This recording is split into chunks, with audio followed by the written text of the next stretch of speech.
In 2002, an anime imagined a world where people fell in love with their personal computers. Chatbots is a Japanese manga set in Tokyo, in a world where many people own personal computers with anthropomorphic, human-like bodies. The story follows Hideki Motosuwa, who one day finds one of these computers abandoned on the street. He brings her home and turns her on, only to realize that she can respond to everything with a single word, chi, which later becomes her name. Trying to understand what's going on, Motosuwa takes her to a specialist. They eventually conclude that Chi is a custom-made chatbot with free will and emotions. She shows a remarkably strong ability to learn. Motosuwa buys her books and teaches how to behave like a normal person. And through their everyday interactions, a romantic relationship gradually takes shape. And now it's 2026, and this story doesn't sound far-fetched. As ordinary users, we don't have personal computers with human bodies, but we do have AI chatbots that can answer our questions and keep us company. Before we get into the rest of the video, I want to give a brief definition of what we mean by chatbots. A chatbot is a computerized program designed to engage in conversation with humans through a virtual interface. Broadly speaking, there are three types of chatbots: menu-based chatbots, keywords recognition-based chatbots, and contextual chatbots.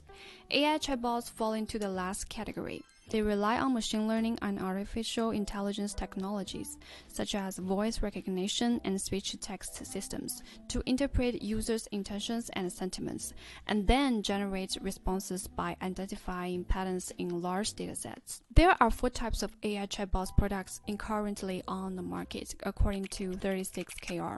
First, emotional companion chatbots. These systems focus primarily on emotional interaction. They're designed to provide companionship, allowing users to project their emotional needs through personalized, human-like conversations. Second, creative and fantasy-oriented companions. Rather than offering purely emotional support, these chatbots function as open-ended conversational worlds, where users can co-create narratives, experiment with identities, and immerse themselves in customized fictional experiences. Third, therapeutic and consultative AI. This category centers on mental health and emotional well-being, often positioning the chatbot as a supportive listener, guided self-help tool, rather than a replacement for professional therapy. Finally, functional or instrumental AI such as ChatGPT or DeepSeek. And in addition, some applications offer simulated parasocial experiences, allow users to interact with their virtual representations of K-pop idols. While AI chatbots products differ in form and function, their user base shows a clear pattern that the majority of users are young people. Surveys consistently indicate that AI companionship is particularly prevalent among younger generations. According to a study by Common Sense Media, 72% of teenagers in the United States report having used AI for companionship. This trend is also reflected in platform-level user data. Leading companies such as Character AI reports approximately 233 million users worldwide, with the majority falling within the 18 to 24 age range. Beyond age, gender distributions also vary significantly across platforms. A 2024 report by Sensor Tower shows that Character AI has a higher proportion of female users, with more than half of them aged 25 or younger. In contrast, platforms like Replica tend to have a higher proportion of male users, with a more evenly distributed age profile. So what is the AI companions actually provide to their users, and what makes them appealing? Especially when you see things like people preferring more sycophantic chatbots that are more agreeable. They indicate that they like interacting with a chatbot because it is non-judgmental and it's always present and always responsive. And these are things that humans can't always do, especially with the responsive part of things. Studies demonstrate that humans are able to form romantic relationships with AI and develop a sense of commitment through self-disclosure. This process enables AI companions to provide emotional support, alleviate loneliness, and fulfill users' emotional needs through ongoing and meaningful interactions. But interacting with AI isn't always as great as it sounds. AI companionships comes with some technical concerns. These interactions depend heavily on users sharing personal information, yet privacy policies are often vague, overly complex, or even contradictory. Researchers have shown that some apps violate their own stated policies and quietly collect user data. On top of that, system upgrade can introduce new safety issues. Changes to AI personalities, memory loss, or restrictions on erotic interactions are commonly reported, and many users describe these experiences as emotionally distressing. And also, AI can display harmful behaviors during interactions. One study identifies 4 harmful roles AI may take on. In this diagram, you can see them play as perpetrator, instigator, facilitator, and enabler. And the scholars outline 6 categories of harmful behavior, each with multiple subtypes and concrete examples. And some of these cases are generally unsettling, especially those involving hate speech. Beyond technical issues, there are some deeper emotional risks. Users may develop emotional dependence on AI companions, but here's a problem. You can ask AI to cope with your trauma, yet at the same time, it may hold back your personal growth. For example, self-deception plays a central role in sustaining these relationships. Users often enjoy the emotional support AI provides, while simultaneously struggle with awareness that they are forming deep connections with AI and questioning whether these connections have real subjectivity at all. Over time, this tension can lead to a detachment, existential discomfort, and a reluctance to disclose these AI relationships to real-life friends or family. But I think that we need to be cautious before labeling AI as simply dangerous, because when we isolate individual conversation snippets, AI can easily look harmful. But once we place those exchanges back into their broader context, they often sound different. After all, humans say questionable things all the time. And also, many people are actually quite aware of the boundary between the virtual and the real, of keeping their interactions with the AI within a healthy and a reasonable range. And at least for now, AI companions are still far from mature. They're simply not sophisticated or emotionally rich enough to replace real human relationships. One exploratory longitudinal study followed 118 participants aged between 18 and 58 and examined whether humans could form relationships with a chatbot across several dimensions, including social attraction, self-disclosure, interaction quality, and etc.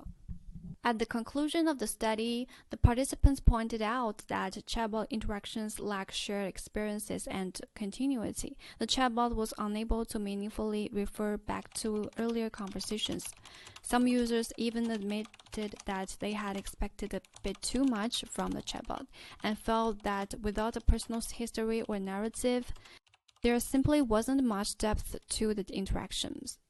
Others described the conversation as robotic and standardized, noting that the chatbots failed to recognize sarcasm and other subtle aspects of human language. Overall, this suggests that current AI companions lack the depth and humanness needed for sustained relationship formation. So in conclusion, I don't think that we need to be too worried about getting lost in AI interactions. And even though that I've talked about so many negative effects that AI might have, I still believe that they can serve as a good substitute in certain ways. They could be a good outlet for us to vent without worrying about any consequences. There are so many people who are friends with AI or being in romantic relationships with AI because they feel accompanied and they feel understood. But for me, AI companions are like seasoning to dishes. They make our life more flavorful, interesting, but they're not the main course. They can enhance our lives, but they can't replace the human relationships. That's how I feel about the relationships between AI and humans.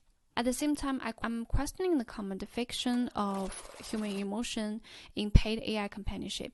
The risk here isn't just about moral, but about structural power. When you become emotionally invested, what you receive is still a service. Platforms can change features at any time, like erotic roleplay can be banned due to the platform regulation or other things that could be banned due to business decisions or profit models. These changes aren't mutually negotiations, they're platform decisions. It's shaped by developers, product managers, and investors. You build intimacy with it, but its commercial logic. Its gentleness and attentiveness don't just happen.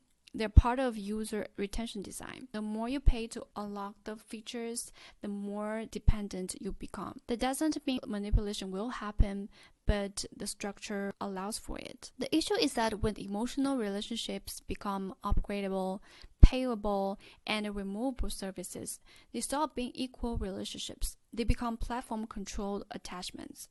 You might say that, well, I don't care. It's like it's the same when you go out dates and you pay for stuff.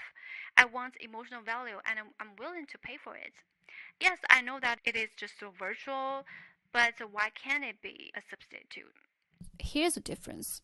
Even in paid human relationships, three things will exist. The other person can refuse you, misunderstand you, and they don't exist just for you. AI is structured the opposite way. What you're buying isn't a companionship in the full sense. It's a controllable responsiveness. You may not need a body, that's fair, but you still need uncontrollability. Long-term interaction without real rejection, challenge, or misunderstanding can slowly weaken our ability to deal with unpredictable others. AI companionship can be helpful. It can be comforting, but it isn't a complete relational form. It can help you being not alone, but it can't help you fix the loneliness. And also, what I have to mention is about the economic situation here. Despite the attention around AI emotional companionship, it's not highly profitable right now. Platforms like Character AI have large user bases, but the revenue per user remains low, and growth has begun to slow.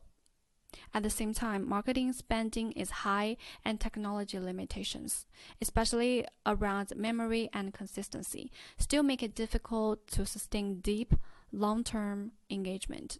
If natural retention isn't strong enough, platforms may rely more on product design, tiered memory access, subscription-based emotional depth, limits on free interaction, gamified relationship systems. And if maintaining emotional continuity requires continuous payment, then we have to ask, are we maintaining a relationship or just maintaining access to the system? So this is all for the video. What's your opinion about the topic? If you like, please leave a comment, subscribe, and thumbs up.